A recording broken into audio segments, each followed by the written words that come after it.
오늘도 하나님을 예배하기 위해 이 자리에 나오신 여러분에게 하나님의 은혜와 평강이 넘치기를 소원합니다. 앞에서 우리는 이 예수님께서 잡히시는 장면을 함께 살펴보았습니다. 예수님을 팔아먹은 가룟 유다가 이제 군사들과 하인들을 데려와서 예수님을 잡아가는 것이지요. 그런데 다른 복음서와는 다르게 요한복음은 예수님께서 이 잡히시는 장면을 조금 독특하게 다룬다고 했습니다. 다른 복음서에는 사람들이 막 칼과 몽둥이를 가져와서 막 강도를 잡아가듯이 예수님을 끌고 가는 것처럼 묘사했지만 이 요한복음은 오히려 예수님께서 그들에게 경배를 받으시고 그들이 막 두려움에 떨면서 예수님을 모셔가는 것처럼 그렇게 묘사를 하였습니다. 이것은 이 요한이 요한복음을 통하여 예수님의 신성을 나타내고자 하였기에 예수님께서 잡히실 때도 예수님의 어떤 신적 권위와 자발적 순종을 더 강조한 것이라고 하였습니다. 그래서 예수 그리스도의 십자가를 고난의 십자가보다는 영광의 십자가로 그렇게 묘사를 하고 있는 것이지요. 그건 예수 그리스도의 십자가는 실패가 아니라 오히려 하나님의 뜻을 지금 성공적으로 이루는 것이고 하나님의 말씀을 지금 온전히 성취하고 있는 것임을 지금 강조하고 있는 것입니다. 그러므로 그리스도의 부활만이 영광이 아니라 십자가의 죽으심 또한 그의 영광인데, 왜냐하면 이것이 그가 하나님의 아들이요 그리스도이심을 드러내는 표적이기 때문이라고 했습니다. 다시 말하면 그가 십자가에 달려서 우리의 죄를 대속하는 것이 곧 자신이 하나님의 아들 그리스도이심을 나타내는 가장 확실한 증거가 되는 것이지요. 그래서 그의 십자가는 영광의 십자가가 되는 것입니다. 마찬가지로 우리도 그리스도인으로서 하나님 예수님께서 말씀하신 그 제자의 삶을 우리가 살게 되는 것이 우리가 그리스도인임을 나타내는 가장 확실한 증거가 된단 말이에요. 그래서 우리가 그 제자의 삶을 사는 것이 비록 우리에겐 고난이라 할지라도 그것이 우리가 그리스도임을 나타내는 가장 확실한 증거이기 때문에 그 고난의 삶이 우리에게는 영광이 되는 것입니다. 그런데 우리가 실제로 그 길을 따른다는 것은 참으로 어렵습니다. 그래서 예수님께서는 우리에게 자기를 부인하고 자기 십자가를 지고 나를 따르라 이렇게 말씀하셨는데 우리는 늘 예수님을 부인하고 예수님을 십자가에 못 박는 자가 되어 있는 것이지요. 오늘 본문에는 베드로가 예수님을 3번이나 부인하는 장면이 나옵니다. 다른 사람도 아니고 예수님의 수제자라 불렸던 그 베드로가 예수님을 부인하게 되는 것이지요. 그런데 베드로가 예수님을 부인하는 장면도 요한은 조금 독특하게 기술을 하고 있습니다.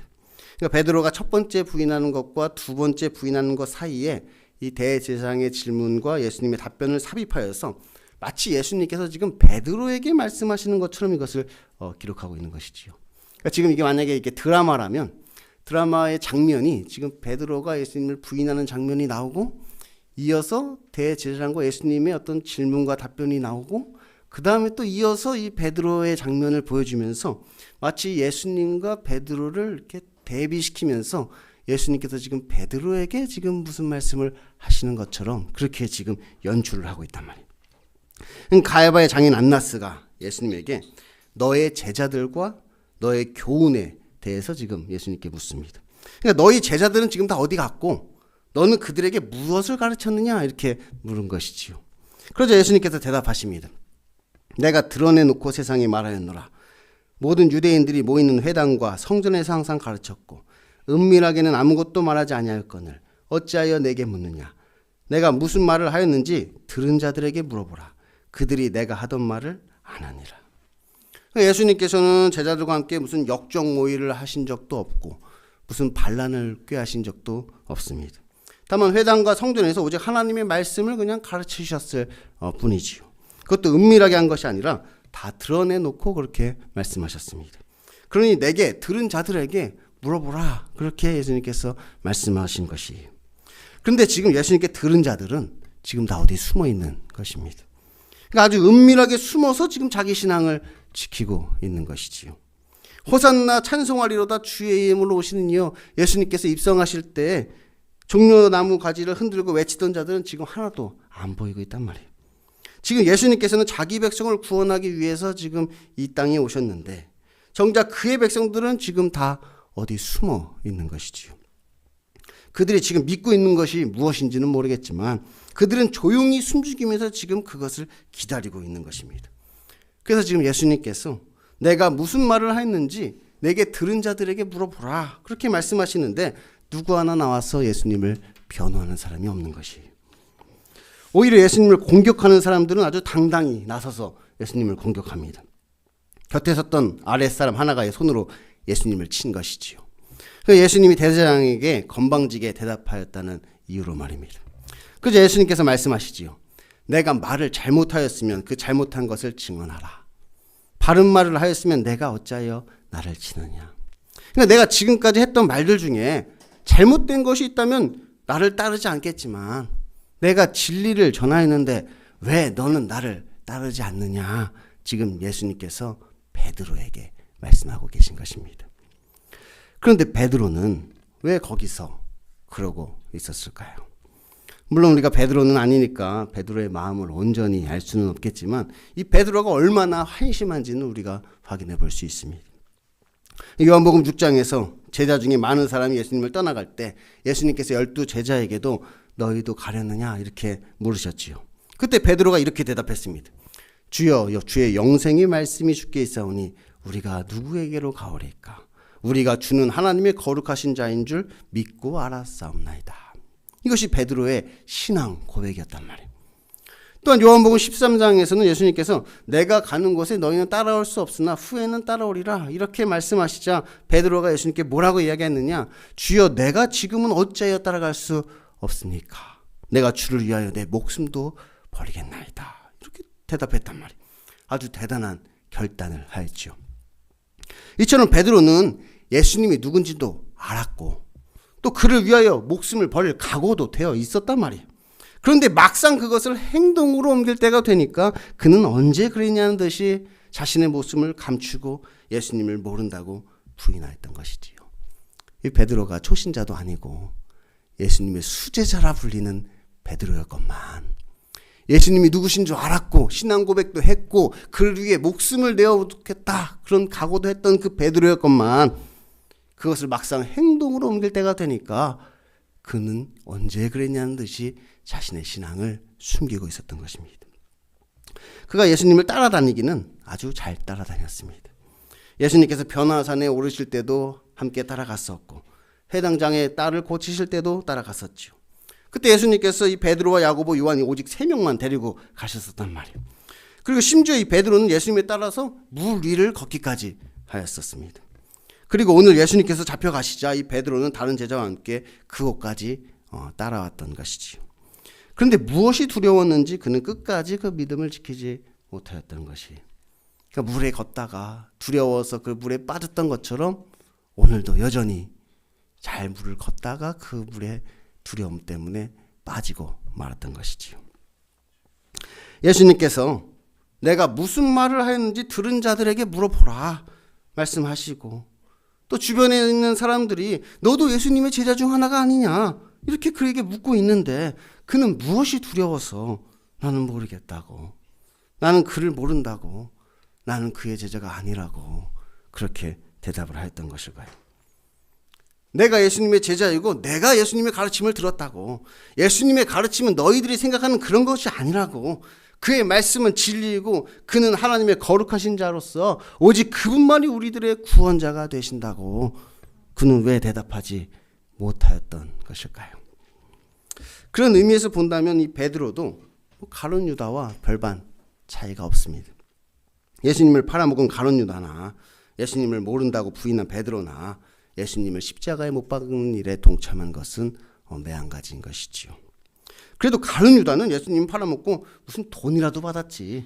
지금 베드로는 문 안에 들어가 불을 쬐기 위해 지금 예수님 배반하고 있단 말이에요. 그들과 함께 그곳에서 불 쬐고 싶어서 지금 예수님 배반하고 있는 것이지요. 적어도 가룟 유다는 돈이라도 받았단 말이에요. 예수님 팔아먹고 돈 때문에라도 예수님 팔아먹은 거란 말이에요. 베드로는 왜 예수님을 부인하였느냐? 불 쬐려고. 그들과 함께 그곳에서 불 쬐려고 지금 예수님을 배반하고 있단 말이에요. 차라리 예수님을 따르지는 말든지 왜 거기까지 가서 그 예수님을 부끄러워합니까? 차라리 예수님을 믿지를 말든지 왜 믿는다고 말하면서 그들과 함께 그렇게 불을 쬐고 있는 것일까요? 지금 예수님은 고난을 당하고 계시는데 베드로는 왜 은밀하게 숨어서 그것을 지켜만 보고 있는 것일까요? 혹시 예수님을 구원하기 위해서 막 하늘에서 12군단 더 되는 천사들이 내려오면 그때 이제 자기도 나서서 예수님하고 같이 싸우려고 준비를 하고 있었던 것일까요? 혹시 세상의 모든 권세자들이 이제 예수님 앞에 다 무릎을 꿇게 되면 이제 그때 내가 나서서 내가 예수님의 수제자라고 당당히 나서려고 그랬던 것일까요? 예수님의 십자가의 고난은 조용히 지켜보다가 이제 그가 영광 받으실 때 그와 함께 그 영광을 누리려고 거기서 그렇게 기다리고 있었던 것이었나요? 하지만 결국 그는 아무 영광도 누리지 못하고 부끄러움만 당하게 되었습니다. 예수님께서 고난당하실 때 세상 사람들과 함께 불을 쬐고 있던 그는 결국 슬피 울며 심히 통곡하게 된 것이지요. 예수님께서는 모든 것을 다 드러내놓고 세상에 말씀하였습니다. 모든 사람들이 모이는 곳에서 항상 가르쳤고 아무것도 은밀하게 하신 적이 없으시지요. 그런데 베드로는 세상에서 자신의 믿음을 감추었던 것입니다. 세상에 자신의 믿음을 드러내지 않고 그냥 혼자 은밀하게 신앙생활을 하였습니다. 그러니까 주변 사람들이 너도 예수님의 제자가 아니냐, 너도 예수님의 가르침을 들었다면 그가 무엇을 가르쳤는지 한번 말해봐라 묻는데도 혹시 그들과의 관계가 깨어질까봐, 혹시 그들이 나를 미워하고 핍박하게 될까봐, 그래서 혹시 내가 그들과 함께 그 불을 같이 쬐지 못하게 될까봐 예수님과 함께 고난받는 그 길을 가지 않았던 것입니다. 그런데 사실 우리는 이 베드로의 마음을 너무나도 잘 알고 있습니다. 왜냐하면 이것이 지금 우리들의 모습이기 때문이지요. 우리는 그 베드로의 두려움이 무엇인지를 아주 잘 압니다. 그리고 그 베드로가 지금 기대하는 것이 무엇인지도 또한 잘 알고 있지요. 하지만 예수님께서 말씀하십니다. 내가 말을 잘못하였으면 그 잘못한 것을 증언하라. 바른 말을 하였으면 네가 어찌하여 나를 치느냐. 우리는 지금까지 요한복음의 말씀을 통하여서 예수님의 가르침을 들었습니다.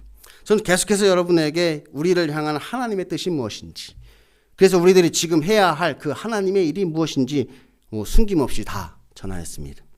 그러니 만약 우리가 들은 이 말씀 중에 잘못된 것이 있다면 그것을 따르지 않아도 되겠지만 이 말씀이 진리라면 우리는 마땅히 이것을 따라야 하는 것입니다.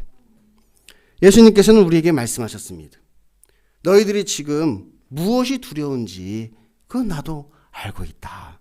그러나 너희는 두려워하지 말고 담대하라. 내가 세상을 이겼노라. 지금 너희들이 지금 무엇을 기대하고 있는지 그거 나도 다 알고 있다. 그러나 그렇다고 아버지께서 내게 주신 잔을 마시지 아니하겠느냐. 그러니 이제 더 이상 숨어있지 말라는 것입니다. 세상 사람들과 함께 불 쬐는 것이 좋아서 우리들의 믿음을 숨기지 말라는 것입니다. 아주 은밀하게 숨어서 혼자 신앙을 지키는 것이 아니라 밝히 드러내놓고 세상에 말하라는 것입니다. 왜냐하면 우리들이 조용히 숨죽이며 기다리고 있는 그것은 오직 그리스도와 함께 십자가의 죽음을 경험하는 자들이 그리스도와 함께 누리게 될 것이기 때문입니다. 우리가 조용히 숨죽이며 은밀하게 기다리고 있는 그것은 예수 그리스도와 함께 십자가의 죽음을 경험하는 자들만이 그와 함께 경험하게 되는 것을 우리는 기다리고 있는 것이. 지금 예수님을 공격하는 사람들은 세상에서 아주 당당합니다. 세상에서 아주 활개를 치고 있지요. 그런데 그들이 공격하는 것을 잘 들어보면 예수님의 어떤 가르침을 공격하는 것이 아니라 그 태도를 지금 공격하고 있습니다. 다시 말하면 그리스도의 말씀이 잘못되었다는 것이 아니라 지금 그리스도인들의 그 태도가 잘못되었다는 것이지요. 나타나는 삶이 지금 잘못되었다는 거예요. 그래서 지금 세상 사람들은 그 가르침이 아니라 그리스도인의 삶을 지금 우리 공격을 하고 있단 말이에요. 그런데 예수님께서는 그 삶이 그의 말씀과 일치하였기에 세상에 당당하게 맞서는 것이, 내가 말을 잘못하였으면 잘못한 것을 증언하라. 바른 말을 하였으면 내가 어찌하여 나를 치느냐. 그렇게 당당하게 예수님께서는 말씀하시는 것이지요. 내가 하나님의 아들 그리스도인데 대제사장에게 이렇게 말하는 것이 뭐가 잘못되었느냐. 예수님은 하나님의 아들이신데 대제사장에게 이렇게 얘기하는 것이 뭐가 잘못됐냐는 거예요. 하지만 우리들은 예수님처럼 세상에 당당히 맞서지를 못하고 있단 말이에요. 왜냐하면 우리의 삶은 그의 말씀과 일치하지를 않기 때문이지요. 만약 우리가 내가 말을 잘못하였으면 그 잘못한 것을 증언하여 내가 바른 말을 하였으면 네가 어찌하여 나를 치느냐 이렇게 이야기한다면 세상은 우리에게 이야기하겠지요. 그래 너의 말은 잘못된 것이 없는데 바로 너의 삶이 문제야. 너의 삶이 문제야. 우리의 삶을 공격한단 말이에요. 그러니까 우리가 진짜로 거룩한 그리스도의 몸이라면 우리는 이 세상에서 당당할 것이에요.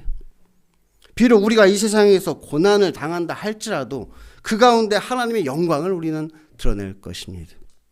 왜냐하면 하나님의 말씀에 따라 살아갈 때 나타나는 우리들의 그 거룩함은 그들에게는 도저히 찾아볼 수 없는 것이기 때문이죠. 그러니까 이 사람은 진실로 하나님의 아들이었다. 그 세상 사람들이 예수님을 보며 고백하였던 것처럼 세상 사람들이 우리를 보며 저는 진실로 그리스도인이었다 고백하게 될 것이. 예수님이 그 안에 계시고 그가 예수님 안에 있는 것을 내가 그를 보아 알겠다. 그리고 그를 통해서 예수 그리스도가 우리와 함께 계신다는 것을 내가 믿을 수 있겠다.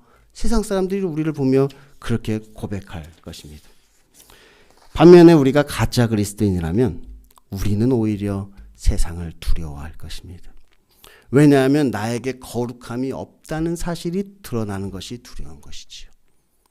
나에게 아무런 거룩함이 없다는 그 사실이 드러나는 것이 우리는 두렵단 말이에요. 왜냐? 우리는 실제로 역적 모의를 꾀했으니까.